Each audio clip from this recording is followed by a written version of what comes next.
hear me okay? Terrific.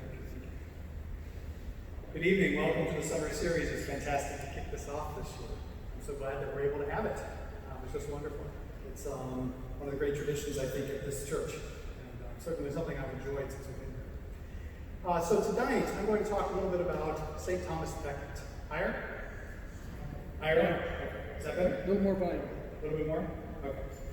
All right, so tonight I'm going to talk a little bit about Thomas Becket. I say a little bit.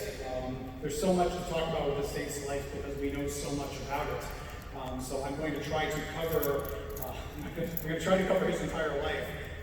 I'll skip some details, but so much of what he did in his early years is relevant to his martyrdom in the year 1170, and so I feel like I have to talk about a little bit of the prelude stuff before getting to the actual evening of his passion. In 1971, one of the great historians of medieval Europe, a man by the name of David Knowles, David Knowles, wrote a book about Thomas Becket. It wasn't the first book about Becket, but it was probably, to that point, the best book about Becket. And one of the things he said in his book was that he spoke of the many masks of Thomas Becket, many masks. And that's an image that has stayed with me ever since I was first exposed to this book in graduate school. And the reason why the masks of Becket is such an evocative image is because Becket is a man of many looks, of many things. People see a lot of different things in Becket when they look at his life. There's a lot of questions about him, more so than I think you'll see than a lot of saints that we talk about, where we see some saints who definitely have some conflict in their life and have some moments where things go not so well. But with Thomas, this is a man who is a very political creature. Throughout virtually his entire life. And because of that, there's a lot of different ways to interpret the things he was doing. And so when Knowles talked about the masks, he was saying that a lot of this is up to the reader, a lot of it is up to the interpreter. How do we see Thomas is a better question, or a better question that would really be, how do you see Thomas Becket? How do you look at his life? And so what I'll try to do is go through some of the pieces that make him such a controversial figure today, and certainly made him controversial in his lifetime. I would contrast him, just before we get into it, with a couple of other English saints that you may be more familiar with. So, two of the most famous English saints. One of them by the name of St. Alban, who has a relatively much easier biography, where we talk about a man who was converted and who was executed for converting people and actually converting his first man who was supposed to execute him. And St. Alban was killed. And then St. Thomas More.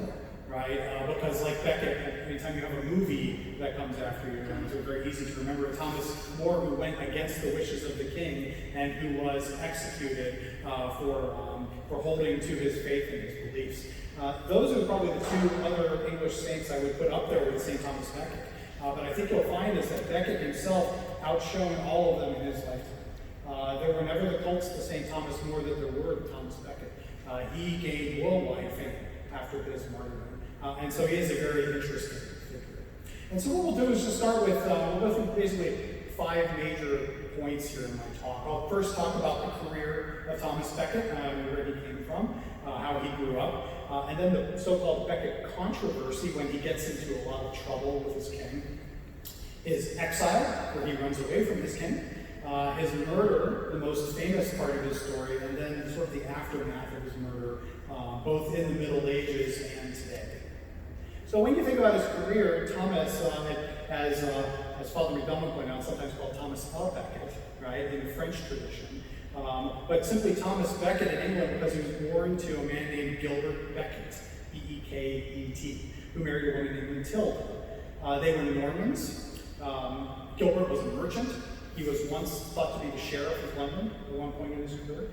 They are staunchly in the middle class. They lived in Cheapside, London, but they seem to have had more money than their neighbors. So he comes from not a well-heeled background, but he's there. He's going to be able to go to school. Probably born in 1120, maybe 1119, we don't really know. Educated in a formal sense, he went to Merton, which is still one of the great schools in England, and then he went to Paris, to the cathedral schools in Paris before there was actually a university of Paris, because that comes after his life. But he studied in the cathedral schools in Paris for about a year, and then he departed. It used to be thought by scholars that Thomas was himself a great scholar, because he studied with some of the brightest minds at Paris at this time. His friends were some of the most educated products of Paris. Really, in the last 20 years, research has shown that he really wasn't that great a scholar. He knew little bits and pieces. He was conversant with ancient literature and some philosophy. But when it came down to it, most of the pithy things he wrote, it turns out they were written by his clerks, not by him. So he looks, but still, I mean, not unschooled, and he did know Latin, and he complained personally about his ability to write in Latin. He wished he was a little bit better. When he got back to England, when he left Paris and returned to London, he started as an accountant. He apparently had some skills in numbers, probably because his father had been a merchant. He worked as a clerk and as a money manager, and then eventually worked as a clerk in the household of the Archbishop of Canterbury, a man by the name of Theobald. And Theobald of Canterbury is one of the great kind of unsung theologians of English medieval history. And so it's a really interesting thing to have this guy Thomas, who's going to be so famous and himself the Archbishop of Canterbury, working in the household of his predecessor. We think he got this job because of family connections. Theobald may actually have been related to Thomas Becket. We don't really know. But there's a strong suggestion. So he's working in the counting house. He's working for the Archbishop. Eventually his skills get noticed, and in the year 1155, so in his mid-30s, he gets picked up for a very, very plum job working for the king. He becomes the Chancellor of England. And he'll have to hold that job for 7 years, from 1155 until 1162. Now, the chancellorship in England eventually goes on to become a very important position, second only to the king, in charge of oversight of royal finances, dabbling in legal affairs, court affairs. When Thomas took the job, it really wasn't all that. The chancellorship was a very lowly position, kind of a bean counter. Thomas is the man who's going to make it into one of those positions of note. And the reason he does this is because of his great friendship with the king, King Henry II. And this is where Thomas's story and Henry's story collide. So if you've seen the movie Becket, if you've seen the movie Lion and Winter talks about him in retrospect, like this idea of this powerful king, Henry II, who in his time would become the most powerful monarch in all of Europe. Those two becoming fast friends really elevates the position. The chancellor becomes much more important because Henry's going to delegate a lot of affairs to Thomas. Right? Now, usually the clerk, even before Thomas came to the office, when the chancellor retired, he would typically receive a bishopric as kind of a reward, a retirement reward, right? Now that you're not making any money anymore, you can go to Lincoln and you can be the bishop there and pull a little revenue, right? So we want to keep that in mind. Thomas will be made the Archbishop of Canterbury, and so he'll get an even higher position than his predecessors would have gotten. As Chancellor, Thomas had a very storied career. It flies under the radar. Not many people study the chancellorship years of Thomas Becket. I remember doing this in graduate school, and I was finding all this interesting stuff that Thomas was getting into, including going out on military campaigns.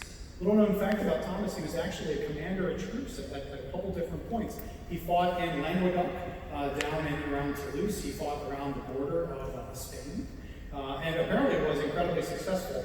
One of his hagiographers, who of course had glowing things to say about Thomas, claimed that Thomas once single-handedly defeated hundreds of knights by himself. That he had this kind of great military prestige. And that story is probably not true, but I think it speaks to his courage in martial affairs, and the idea that you get this swashbuckling young man with an awful lot of confidence. He's the best friend of the king. He's riding along with the knights. He's having grand adventures, right? And if you've seen the movie Becket with Richard Burton and Peter O'Toole, that's the image you get. I think that movie gets that part right. This kind of uber confidence and going out and just they're running from the rooftops with each other and they're getting into all kinds of trouble. And that's definitely the image that Thomas cuts all the way up until the year 1162. And 1162 is the year for Thomas. It's probably the most important year of his life. In 1162, Theobald, the Archbishop of Canterbury, dies.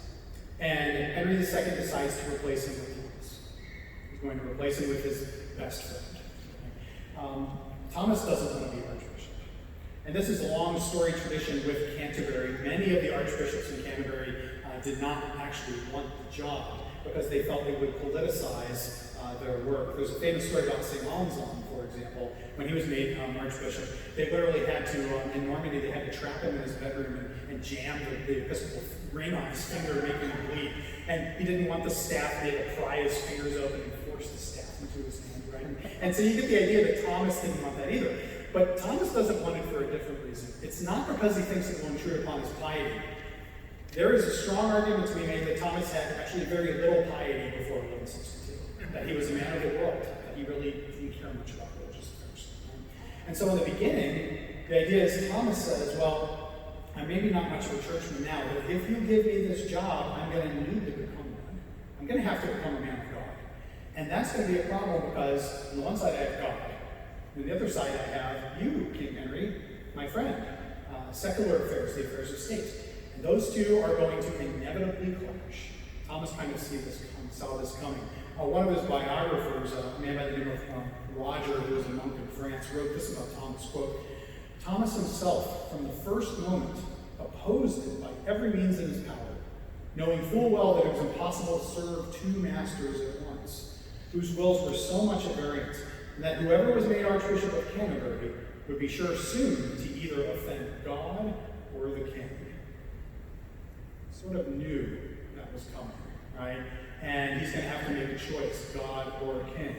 Now, when he was put up for this job, the other bishops in England naturally assumed that Thomas was going to side with the king. They kind of knew what was going to happen. He's a running mate of the king, right? He's going to help out the king. And he made enemies right away. People who said you're not qualified, you're insufficiently pious, they were probably right on both counts. But he made some very powerful enemies right off the bat. The most famous of them was a man by the name of Gilbert Folio, the Bishop of London. And Bishop Gilbert became an enemy of Thomas for the rest of Thomas's life. Right? So he actually had episcopal rivals who would come after him. So it makes for a lot of high controversy, and I wish we had time to get into all those ecclesiastical disputes, because they get vicious at times, and we have letters for all of it as they write at each other and zing each other and complain about each other to the Pope. But nevertheless, in 1162, Thomas is consecrated the Archbishop of Canterbury, and very famously decides to take the job seriously, and the first thing he does is to give away all of his wealth. Thomas was a very rich man when he became the Archbishop, very rich. In the movie, there's this very stirring scene in the nave of Canterbury Cathedral where Thomas has all of the peasants come in, and they just take from his furs and his treasures and his money and all of this, right? Now, his detractors at the time said, that's all for show. That's all for show, right? He's going to get that money back. He's got investments, which he did. He's got money from family, which he had. He can kind of afford to give away the treasure because it makes him look good. And he doesn't really need it. Right? And so that was kind of the abiding idea for a long time. So that all happens in 1162. Now, life is funny because it has a way of forcing decisions upon you. I think as many of us know, right? Whatever Thomas's motivations were in 1162, whether he was piously taking the job, whether he was taking it to be a friend to the king to help advance the king's agenda, I don't know that we'll ever know it for sure. It's very difficult to get inside his head in 1162. But the very next year, in 1163, Thomas is thrust into controversy, and he's going to have to pick sides, just like he predicted. And this is known as the Becket controversy. Becket controversy. This is where he gets in trouble with his king. He doesn't get in trouble with Henry II right away. It takes time. It takes the course of basically a full year for this to happen. And it really goes through four phases. There's 4 councils that are considering legal matters. And here's the setup. There's a clerk by the name of Philip de Groix, who gets himself into trouble. In the sources, he's called the criminous clerk. This is a guy who had and not always made the wisest choices. Apparently, this clerk, Philip, he's a man of the cloth, but he is accused of murdering an English knight. He's accused of murdering a knight. So he is put in, as was the custom, in court to answer for his crimes. But the tradition was, if you are a clerk, you don't go before the king's court, you go before an ecclesiastical court, an episcopal court, which he does in the Diocese of Lincoln, up north. He goes to the court at Lincoln, he is acquitted. There's not enough proof to prove that this Philip murdered the knight, okay? Well, down the road, the sheriff of Lincoln is very upset about this and decides to reopen the case against this reopens it. Well, Philip is a little upset. He says, look, I've been absolved. I don't know why you're after me. The cops are after me. I'm not too happy. And so he assaults the sheriff. He tries to beat up the sheriff. He tries to kill him. Right? You don't attack the sheriff. Sheriffs are a great tradition in English history. The sheriff is the representative of the king. If you attack the sheriff, it's like attacking the king. Right? And so Philip will be hauled back into court. But of course, he goes to episcopal court, not secular court. Even though he's attacked a man of the king, the law said that you go before the court of the bishop. He is tried at the court of Canterbury in front of Thomas Becket. And at Canterbury, he's found guilty of assaulting the sheriff. And he has to pay a monetary fine. He doesn't get off with nothing, but he is once again acquitted of the murder that the sheriff had really wanted to get him for. So he was actually facing the death penalty, and he escapes and pays a fine instead. Okay? So this is the story of Philip. It's a common story in English history of people getting in trouble with law enforcement. Right? He goes to court, and he has his day in court, and he got off pretty light. Well, Henry II hears about this, and he is offended. His legal sensibilities are offended. If you don't know this about Henry II, he's one of the great legal reformers in English history. Common law in England begins during the reign of Henry II. He is the first king to bring about juries, in which people would go before these itinerant juries that would move from town to town, and you would have your case led before a jury. It wasn't decided by a judge, it was decided by a jury, and that was a real innovation. We get the jury system from Henry II. So he's got this mind attuned to legal affairs, and in Henry's mind, this doesn't make much sense. That you can commit a crime against anyone in England, but if you're in the church, basically get off scot-free by going in front of your troops. He didn't think that was fair. And so Henry's going to demand at two separate councils in 1163. One's called the Council of Woodstock, the second is called the Council of Westminster, and those are just named for where they took place. Henry demands, he says, look, if you are found guilty in an ecclesiastical court, you ought to then go to the secular court and have another trial. Right? We need to have our say in this matter too. Right? So that's what Henry's arguing. He wants secular jurisdiction over these clerks, over the men of the cloth. Right? Now, Becket and all the other bishops in England are very much opposed to this. Because if you give in to this, what it means is that your judgments in court are basically null and void, right? You could find someone innocent and then he could go before the king and be found guilty. Why even have an episcopal court? And so at the Council of Westminster, which takes place in October 1163, Becket and all of the bishops present, they all respond exactly the same to the king in their opposition to this, saying, no, we're not going to go along with this. We're willing to work with you a little bit, but we're not going to go along with this. Henry takes this to mean that there's a conspiracy against him, because all of the bishops respond the same. And he places that conspiracy in the hands of one person, Thomas Becket. He says, you've gotten all the bishops and you've ganged up against me, and I won't stand for this. The question is what to do about it. So this is a fraying of the friendship. My old friend, I thought he had my back. I thought he would be my man in the church. He's opposing me. Well, what do? You don't arrest Thomas. Right? You don't try to strip him of his position. Henry doesn't want to go against his friend as strongly as he could. So what Henry does first is he tries to split the English bishop. He looks around and says, which are the ones that I could kind of pick off and win over to my cause? And which ones do you think he's going to pick? The ones that never wanted Thomas to be Archbishop in the first place. The Bishop of London, Gilbert Folio, the Bishop of Chichester, the Bishop of York, the Archbishop of York, the Bishop of Lincoln. Right? He gets these episcopal enemies of Thomas and he gets them over to his side.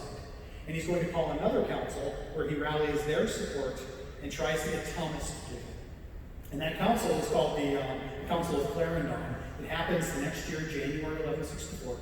And it results in one of the great documents of English legal history called the Constitutions of Clarendon. It's a whole bevy of legal reforms. All kinds of things saying we're going to make changes to the legal system, we're going to allow people to be retried in the king's itinerant secular courts. Becket doesn't even want to go to this meeting. He doesn't even want to attend. He is basically ordered to attend by Pope Alexander III and cardinals of the Pope. And they make the point, they say, Thomas, look, we understand what you're arguing for, we sympathize with you, but you have to go and reach some kind of accord because the church in England is being divvied up here. It's not good for the faithful. It's not good for the church. We have to get along with the king. We have to find a way to make this work. So go to the council, work something out. Right? So the Pope tells you to go, you have to go. Right? And so Becket goes, he looks at all of these stipulations, and you get this kind of air of resignation where Becket says, fine, I'll sign off on all of this. He gives in. He gives in. Now, he almost gives in all the way. He gives in like 95% of the way. He signs the constitutions of Clarendon. He signs these documents. He gives his verbal assent to them, but he does not affix his seal to the document. And that's the final step of affixing the wax seal to the bottom of the charter. He does not do this. He says, I will do it, Henry, but I kind of want to take a couple days. This is a lot to take in. Give me a breather, I'll come back, I'll affix my seal. Right? In the meantime, he walks away. Anyone looking at this might say, Thomas has betrayed the church. Right? Thomas has given in to his best friend, given in to Henry II. And that's certainly what his own household says. The deacons and the sub-prior and the monks of Canterbury and his clerks absolutely turn on him after the constitutions have been signed. They accuse him of betraying the church. What have you done? They say you've put kingdom before God. You have absolutely betrayed your conscience. Thomas, what is wrong with you? And they just berate him over and over and over. And in that arguing, Thomas comes to understand that he might have made a mistake. Maybe he shouldn't have signed these things. Maybe he shouldn't give away the control of the church. And so Becket changes his mind again. And he tells Henry, I won't affix my seal. I oppose the constitutions of Clarendon. I will not let you take this power from the church. And now he has become the king's real enemy. Right? Because now he's gone directly against the king. So notice what's happened here. We have this consecration of Thomas to the archbishopric, and perhaps a desire to live a pious life, but then he throws in with the king, which kind of gives ammunition to his enemies. And then he doubles around and becomes pious once again. So there's an article written on, I'm getting old, 15, 18 years ago now, called the double conversion of Thomas Becket, right? There's an argument, did he have two conversions? Did he first convert when he became archbishop and then kind of backslid? Or did he never really convert in the first place and this is the one that's stuck? It's very hard to know. Nobody really knows. But what we do know is by January 1164, he has taken what will become the final stand on this matter. He is pious at this point. I don't think there's any argument with that. He has decided to work for God instead of man. But as such, has now become the implacable enemy of Henry II. This is a guy you do not want to be on his bad side. As I said, he is the most powerful monarch in all of Europe. So that was in January 1164. Fast forward to October. The final council, the Council of Northampton. Becket is commanded by the king to attend. He has to go. His sovereign has commanded him. And for several days, Henry's magnates, his barons, go after Thomas Becket. And they don't go after him for changing his mind about the constitutions. They go after him they basically dig up dirt on him. During his days as chancellor, they find all kinds of financial improprieties, double dealing, holding multiple properties, taking money from the church, not paying his taxes. There's all kinds of things they assail him with. Some of them carry the hint of truth. He was kind of fast and loose in his days as chancellor. Some of them not so much. They go after him over and over and over, and what they're trying to do is pronounce judgment on him to discredit him and perhaps bump him out of office or perhaps levy even stiffer penalties on him. Okay. Right before the Council of Northampton is about to judge on Becket, Becket is standing there, the barons are surrounding him. They're about to pronounce. Becket stands up and says, I deny the legitimacy of this court. I will not let you render judgment on me. This is all an abomination. And he splits. He leaves the council, leaves Northampton, finds his way to the English shore, secures passage to the continent, and enters into exile in France. And so 1164, October, is the beginning of Becket's exile, where he has, and according to law, exiling himself in this manner is an illegal act. He's not actually allowed to do it as the Archbishop of Canterbury. He goes into exile, he goes into hiding, and proceeds to begin what could best be called a public relations war against King Henry II. He starts pleading his case with the King of France, with the Pope, with the French bishops, with the English bishops. on the argument that the king has overstepped his royal authority and is trying to take from God what belongs to God.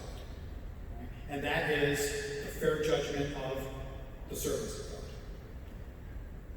There's all kinds of letters that we have from Becket as he starts to write and write. And sometimes it's him and sometimes it's his clerks who are writing for him. Right? He petitions Pope Alexander for some kind of ability to redress the situation. He has very little power. He's not in his archdiocese, he's on foreign shores. But in April 1166, he gets very significant power. Pope Alexander III grants him legatine powers, gives him the powers of a papal legate. Thomas is now able to speak with the authority of the Pope. And he uses this power very swiftly. And I've got one of the letters that Becket wrote to Alexander, just to give you the kind of rhetoric that's going on. This is a letter from November 1166. It says, quote, "The English king is abusing the patience of the church and rages against the bride of Christ with such inhumanity that Peter, to whose faith and zeal she was entrusted, is compelled to unsheath his sword." Notice the imagery of Peter, right? Peter had put that sword back in its scabbard at Gethsemane, and now he needs to pull it out again. Remember what Jesus said in the garden, right? Essentially, now is not the time. Becket's saying the time is now for the spiritual sword to come out. And so that is the kind of thing you're hearing in this dispute. It's pretty severe language. Becket proceeds to excommunicate all of his episcopal enemies in England. All of the bishops that railed against him, he excommunicates every single one of them. And he has the legatine power of the Pope to do this. So now we're taking it up a notch, right? This is no longer just a dispute between Becket and Henry II. This is a dispute between Becket and half of the English church and Henry II. So the stakes are climbing higher and higher. And it goes on like this for about 6 years. Right? Excommunications, denunciations, there's threats to excommunicate the English king himself. It never actually happens, but there are threats for it. And this goes on until about the summer of 1170. And then something else happens to make it even worse. King Henry II had a son. He named him Henry, which makes things very confusing in the documents. You never know which Henry they're talking about. Right? We'll call him Henry the Younger or the Young Henry. In June 1170, 14 June 1170, Henry the Younger, the son of the king, the eldest son, is crowned King of England, co-King of England, along with his father. This presents a number of problems. This is not an English tradition to crown the next king while the old king is still alive. It's a French tradition, but it's not an English tradition. Right? So it's considered as an innovation. In the Middle Ages, innovation is always bad. It's always bad. Right? That's number one. Number two, though, there's also a tradition that when a new king receives a coronation in England, there's only one man who's permitted to perform that ceremony: the Archbishop of Canterbury. He is the metropolitan. Canterbury refers to itself as the primary see. All the way back to the days of St. Augustine in the 6th century, the idea was this is Canterbury's right, no one else's right.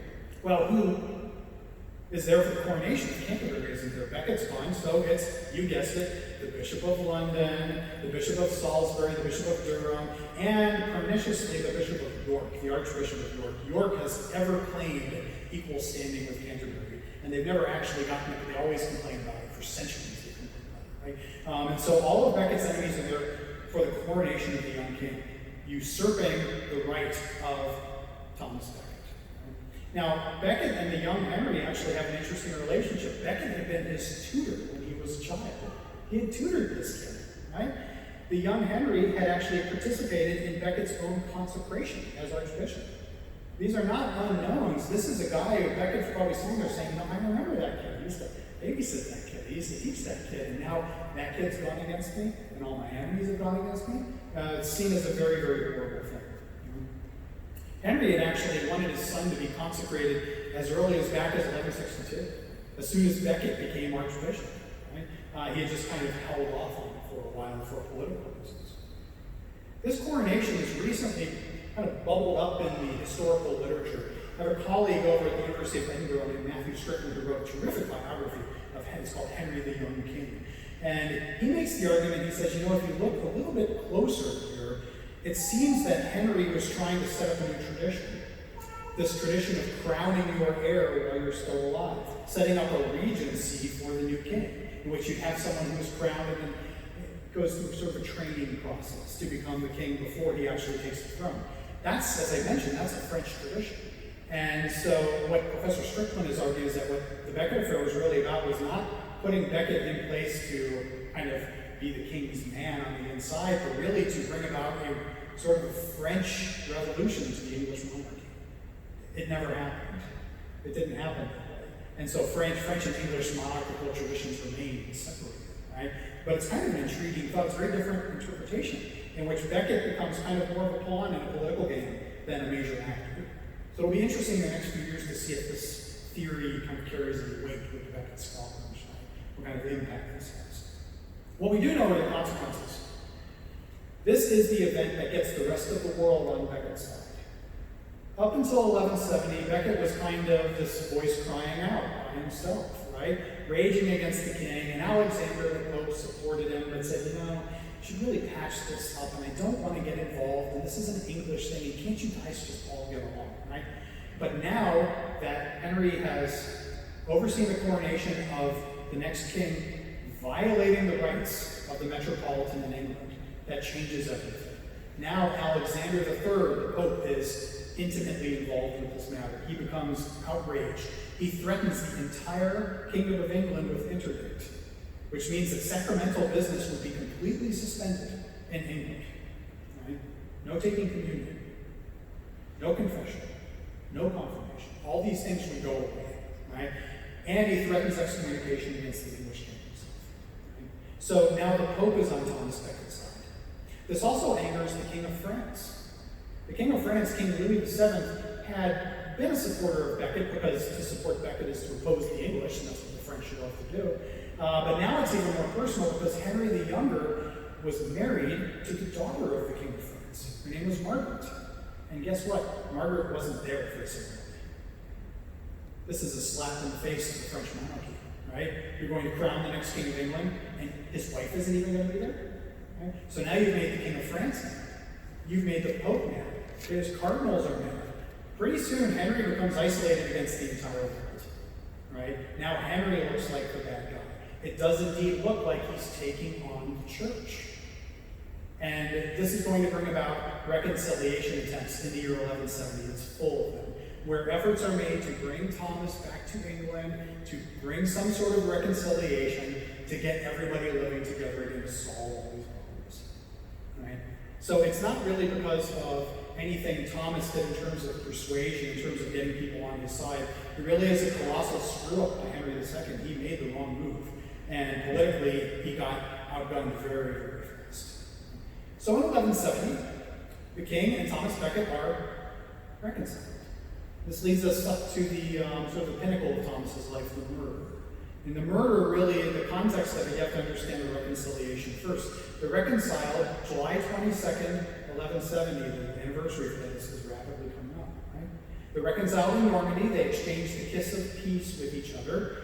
That was a whole debacle about how do we do the kiss of peace, and do I kiss him first, or does he kiss me, or are we on our horses, are we walking on the sand? There's, again, all kinds of acrimony about it, but they're eventually reconciled. Becket returns to England finally. He gets there on December 1st, 1170. He returns to England, and it looks like everything's going to be all right. He and the king have agreed to disagree. Henry has no room to maneuver whatsoever. Becket returns to Canterbury. Unfortunately, this is where Becket kind of messes things up for himself. As soon as Becket returns to England, he confirms all of the excommunication sentences against his old episcopal enemies.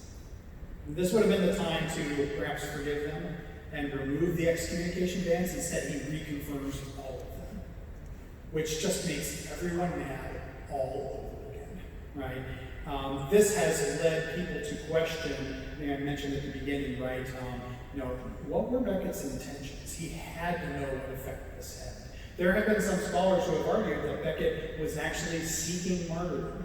That he was actually trying to provoke the king into something. This is kind of evidence that would go towards that interpretation. I'm not sure if I agree with that. But he's definitely, he's putting his thumb in people's eyes, right? So he excommunicates this. Henry hears about this, about the reconfirmation of the excommunication, and this leads to, besides the murder itself, the most famous anecdote from the story where Henry supposedly is sitting there at dinner and he says, "Will no one rid me of this," depends on how you translate the Latin, "turbulent priest, troublesome priest, problematic priest. Will no one rid me of this priest?" Right? It's interesting, that is not in any of the sources, that remark. I actually heard a member of the Senate say a few years ago, during, I forget whose confirmation hearings, they're like, "Oh yeah, it's like Becket with, will no one rid me of this?" I'm like, it's not in any of the sources, right? But Henry was clearly mad. The error is there, the idea that this guy's a huge problem. I can't believe he's still a problem. And he does look around at his knights and his barons. He says, all of you ingrates, I feed you, I pay you, I give you all this great stuff, and what have you done for me? Right? Nothing. You've done nothing for me. Becket's still around. And so at this point, there are 4 knights who decide to take it upon themselves to take care of Thomas for the king, believing it to be the king's wishes. We know all their names: Hugh de Morville, William de Tracy, Richard Lebret, Reginald Fitzurse. We know a lot of the background of the knights. We know what properties they had. We know who they married. We know some of their children. We don't know how they all died. We know how a couple of them died. So they're not unknown in the sources. These knights take passage from Normandy over to England. They go to Canterbury Cathedral. They're going to confront Becket. Becket himself actually knows these knights. He has a history, and with some of these people, he has a very long history indeed.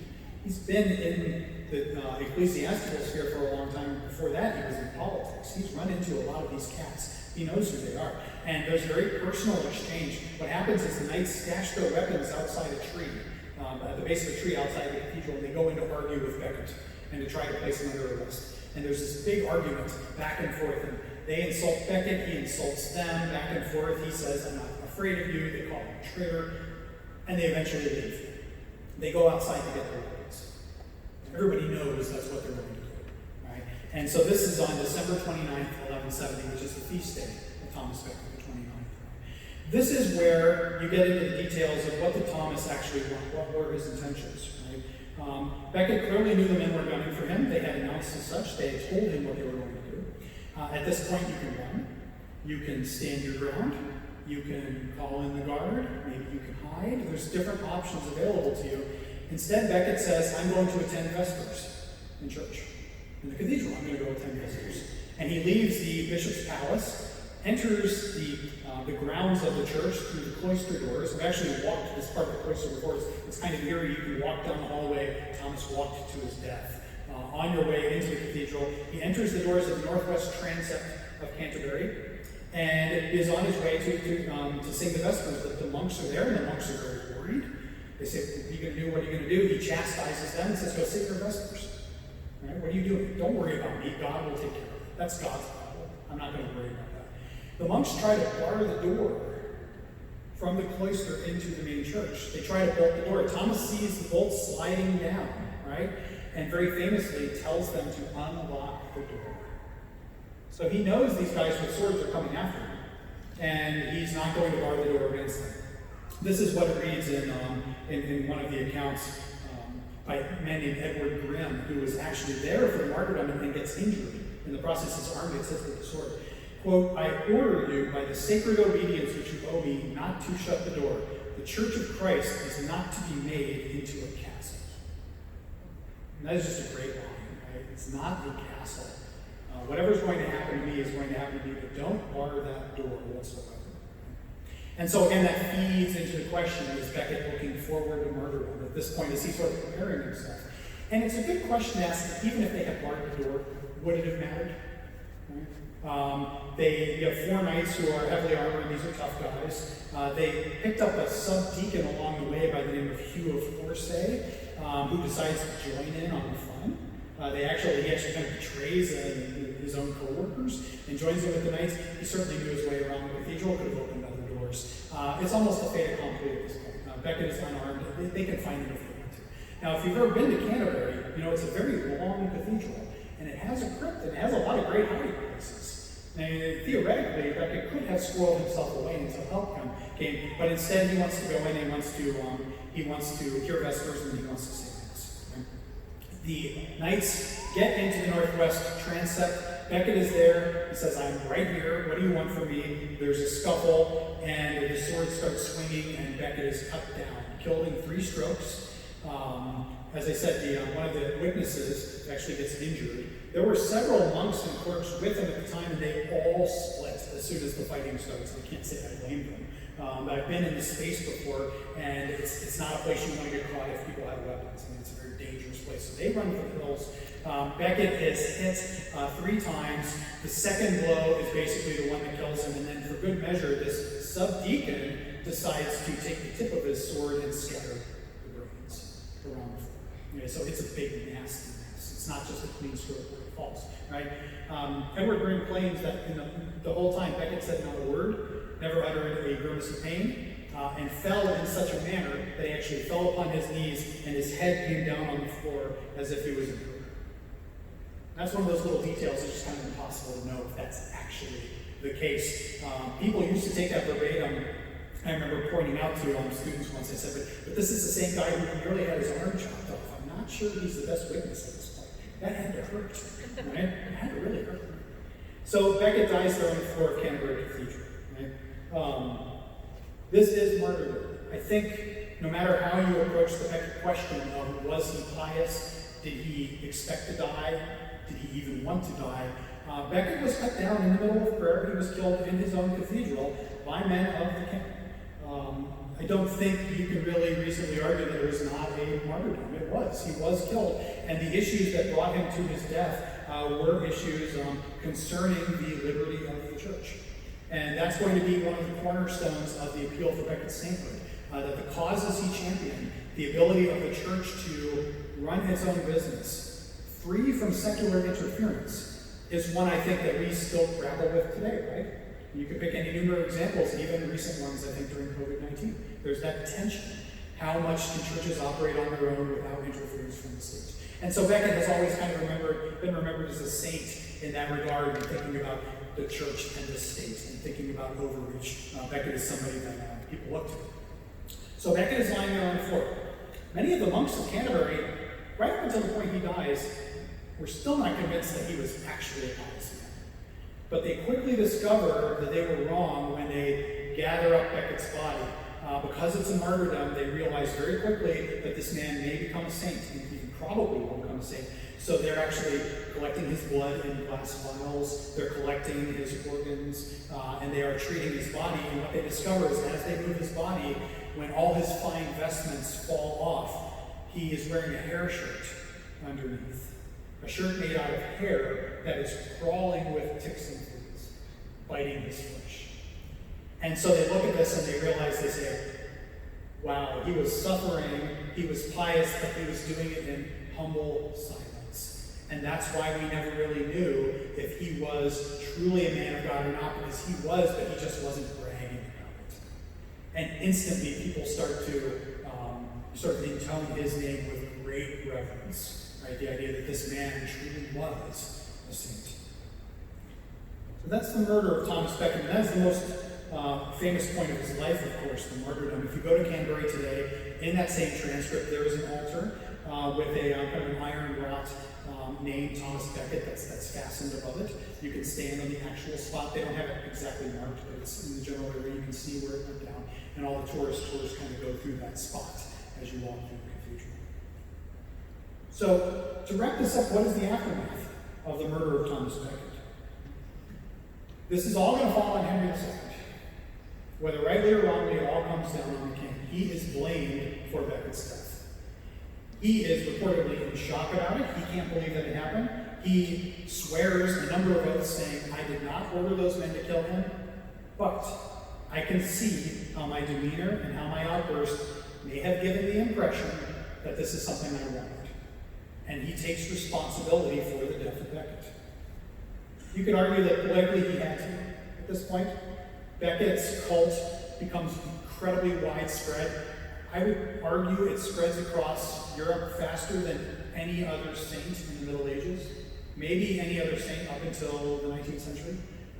You see, just in a matter of weeks, literally, cults developing to the cause of Thomas Becket in France, in Spain, in Italy, in the Holy Roman Empire, in Scandinavia, right, in North Africa, in the Holy Land.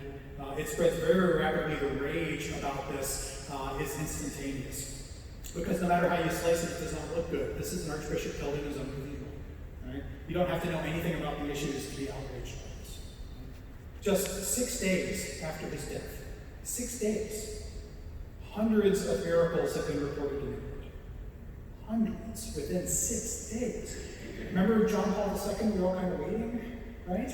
St. Teresa, we're all kind of waiting to verify the miracles. In the Middle Ages, it worked a little differently. These things came out of the woodwork. Now, a lot of them, people who study hagiography and study saints' lives, a lot of these miracles you look at and say, I don't think it cut the mustard today. I think the Congregation for the Causes of the Saints would not validate this today. I was telling my wife over dinner, there's one story we actually know of. There was a local dude in Canterbury who had nothing wrong with him, pretended to be lame, went into the church and then was cured. Right? You have a lot of shenanigans like that. But then you also have a lot that you can't explain like that. A lot of bona fide things going on. But the point here is that it's the number that matters. There were up to 10 miraculous cures being reported every single day after his martyrdom. Right? So the pressure becomes enormous to make him a saint. Within 10 years, Thomas is up to 700 miracles that are verified by the Council. 700. Right? Which is a huge number. And so as a result, because of that and because of the active advocacy of several ecclesiastics kind of pleading his case, as it was done in the day, you would go before the papal court and you would offer evidence that you had, and the Pope would consider it. Thomas Becket is canonized February 21st, 1173. So within 2 years, he is made a saint. On the basis of his miracles, even though the church, even in the Middle Ages, says, I don't know about all these miracles, but there are so many of them, something is going on here. His cause about the rights of the church, but most importantly his martyrdom, that is the clincher, right? And I think even without the cause and without the miracles, I think Thomas would have been canonized very quickly anyway. That's just my opinion. But if you look at the documents around Europe, the rage was so intense about this incident, I think it was kind of a no-brainer. He became one of the martyrs of the church, became one of the saints of the church. Thomas was buried in the crypt of Canterbury Cathedral in a kind of a makeshift tomb, and there pilgrims came to pay respects to him and to ask for miracles for several decades. The most famous visitor to the tomb in Canterbury was none other than King Henry II of England. The King of England himself came to pray at Thomas's tomb and to beg for forgiveness from the saint that he may have had a role in dispatching from this earth. Yesterday was the anniversary of something else. On July 7th, 1220, it's the 800th anniversary, you have the translation of the body of Thomas to his shrine. Because there were so many pilgrims coming to Canterbury, the thought was we can't have him in a small crypt in the basement where it's really hard to get in and out. And so an elaborate shrine was designed in what became known as Trinity Chapel in Canterbury. Now, it took a while to get it there because in 1174, the choir of Canterbury Cathedral actually burns down. The whole church has to be rebuilt, and that's why if you go to Canterbury, it's got this beautiful Gothic style in the choir. It looks very different from the rest of the building because it was rebuilt. So they have to rebuild the church, and in the new church is Trinity Chapel at near the apse, and there's a special shrine there for Thomas Becket. And on July 7th, 1220, during the reign of King Henry III, Thomas's body is reverently moved to that shrine. And just 2 days ago, the Center for Medieval Studies at the University of York put out a digital reconstruction of what the shrine probably looked like. And it's just this magnificent golden coffin with actually a kind of cupola that came down over it that they would pull with ropes to cover the tomb and then to expose the tomb. And they had these specific passages so that pilgrims could come in and pray. And the old tomb in the basement was kept as a place for prayer as well, for pilgrims who wanted to camp out for several days and spend a lot of time praying to the saint. So that was 800 years ago. By the year 1408, so that's over 200 years after the death of Thomas, 100,000 pilgrims visited Canterbury in that year. 1408, 100,000 pilgrims, which is an astonishing number. You're talking about a time where the city of London itself was no more than 50,000 people. Right? And 100,000 people come to Canterbury. And so you get, in literary terms, the most famous reference to this. If you've read Geoffrey Chaucer's The Canterbury Tales, you read the general prologue, you'll see that all of those pilgrims were going where? They're going to Canterbury Cathedral. My Middle English isn't so good anymore, but that holy, blissful martyr, so to say. They're going to seek the tomb of Thomas, and that's the whole reason they're going in the first place. Very popular tomb. Unfortunately, later on, bad things happen during the reign of Henry VIII. Thomas Becket is championing of the rights of the church. That does not mesh well with the Reformation of Henry VIII. And Thomas's shrine is destroyed during the dissolution of the monasteries, where Henry goes, his men go all around Europe, destroying all these monastic foundations, taking all their money. Thomas's tomb is destroyed. More than likely, his bones were burnt. There is a theory out there that his bones were successfully spirited away by the monks and buried in a nondescript location. And there's a great book by John Butler called The Quest for Becket's Bones, where he conducts this detective story to try to find out where the bones are. A couple decades ago, they found a nondescript tomb in Canterbury, and they found a skeleton inside of it. Everybody got very excited to come to meet Thomas Becket. It turns out it wasn't. Right? More than likely, he was burned up, but there's a theory that perhaps he survived and is somewhere. He's not the only person to have this kind of thing happen to him, of course. If you've heard of a fellow by the name of Dante, we're also not quite sure that his bones are all in one place either. So this can happen. So to conclude, and I'll be happy to take your questions. When you think back about the story of Thomas Becket, the way I would encourage you to think about it is the way that David Knowles put it in 1971, right? What mask did Becket wear? Right? Do we see him as a politician, as a schemer, as an opportunist, who really only came to a pious understanding later in life? Or do we see him as an earnest man, who, as soon as he became Archbishop, had an honest conversion and dedicated himself to the church? Do we see him as somebody who is pulled this way and that by his household, by his advisors, by the pressures of the time? Getting inside his head is very difficult. I brought here this, this is just one volume of Thomas Becket's letters. We have hundreds of them, but most of them are written by somebody else. It's just very difficult to get inside this man's head. What his hagiographers say were his words, may have been his words, may not have been his words. It's just very hard to verify. And so, where you come down on this, I think, is up to you. For my money, I tend to say it doesn't matter so much. As regards a lot of history, that certainly by the time he gets to the 1160s, he has undergone conversion. And for whatever reason, he is a champion of the church. And it's for that reason that he ultimately is made a martyr. And that's how I tend to look at it. But just to finish, I'll read you what Edward Grimm, one of his biographers, the man who almost had his hand cut off, or his arm cut off at the martyrdom, what he had to say about this. Somebody talks about when he wraps up the martyrdom of Thomas Becket. Quote, "O worthy shepherd, who gave himself so boldly to the wolves, in order that his flock might not be torn to pieces. Because he had cast away the world, in seeking to crush him, unconsciously exalted him." Unconsciously exalted him. And so he rises above the world at the very end. I think that's a fantastic way to stop. So that's it for me, and I'll be happy to take any questions you might have.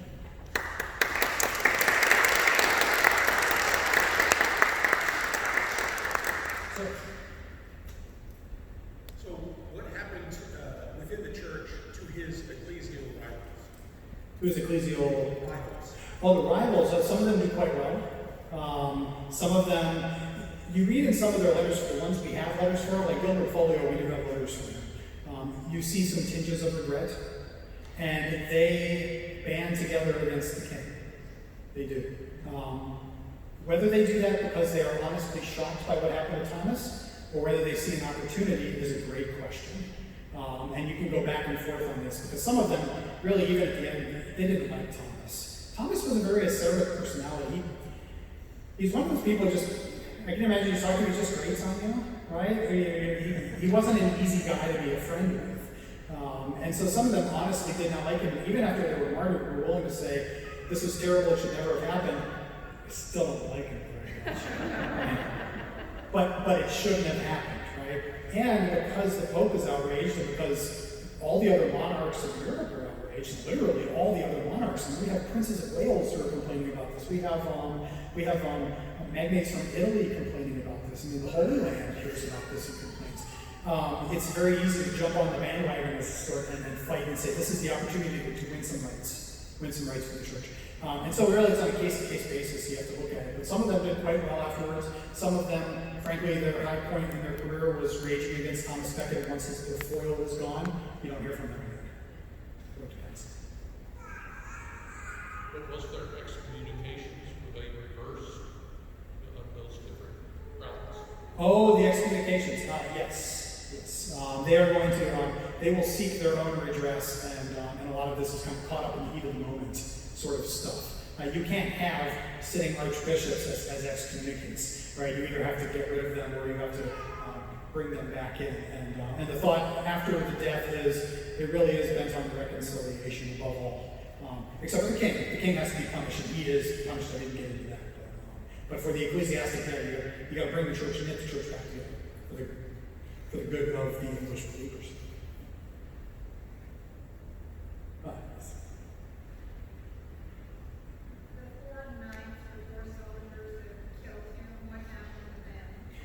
That's a great question. One of the hagiographies of Thomas claims that they all went to the Holy Land and died there.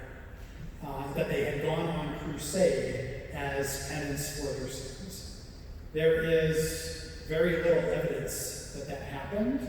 We don't have any mention of them in documents from Crusader kingdoms. We don't know any tombs where they were buried. You have it in the source, but it's hard to know if any of them actually even went to the Holy Land, much less died there. But it's a good guess because this is typically one of the punishments for a heinous act like this. And Henry II himself is tasked with going on crusade in order to make up for Thomas's death. But we just don't know that it happened. There is evidence that, which one is it? I forget, I think we want to say it's Richard LeBret actually goes on to higher office. Another one of them gets married. One of them pops up in Spain. So we think that they get off, they get some little punishments, but they get off scot-free. Nobody hangs for killing Thomas Becket. Nobody. Is it a myth, or was Henry II, as penance, did he not hike barefoot over the Alps to Rome, or is that a myth? I think that you might be thinking of Henry IV, the Holy Roman Emperor, who did do that, who marched barefoot over the Alps and met Pope Gregory VII at Canossa. Henry II, no, he did apparently strip down to a plain shirt and walk barefoot, but he landed in Kent, outside the cliffs of Dover, and made his way to Canterbury from there. So it was kind of tipping out over the Alps. And I don't know if I mentioned, he let himself be ritualistically beaten by the monks of Canterbury. It must have been a spectacle. The most powerful man in the world, bare feet getting whipped. That'd be something else. Is there anything in the movie that you would say really stretches the truth as far as you know? Or are there many things that stretch the truth? Yeah, there's quite a few things. We have to remember the movie. How many of you have seen the movie, by the way? I keep talking about the movie. Becket. Great movie. Yeah. It was actually based off a play by John O'Neill. So it's not based off the documents, it's based off this rendering. It's very popular to write plays about Becket. T.S. Eliot wrote a play about Becket as well called Murder in the Cathedral.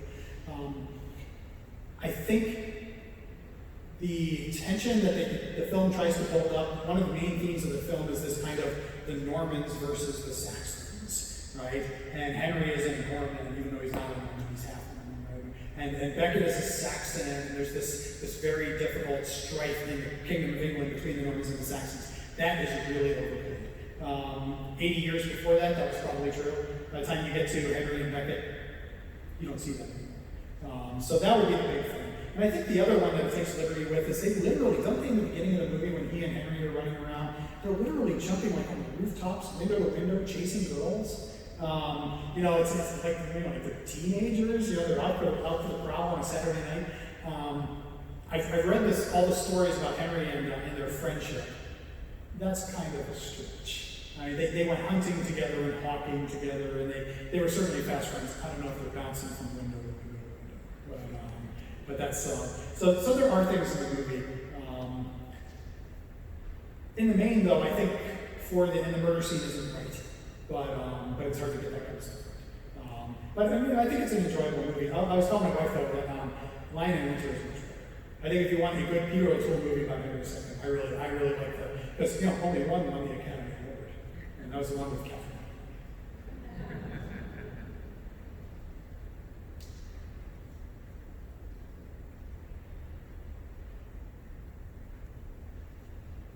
Any other questions? All right, well, if not, thank you so much for having me.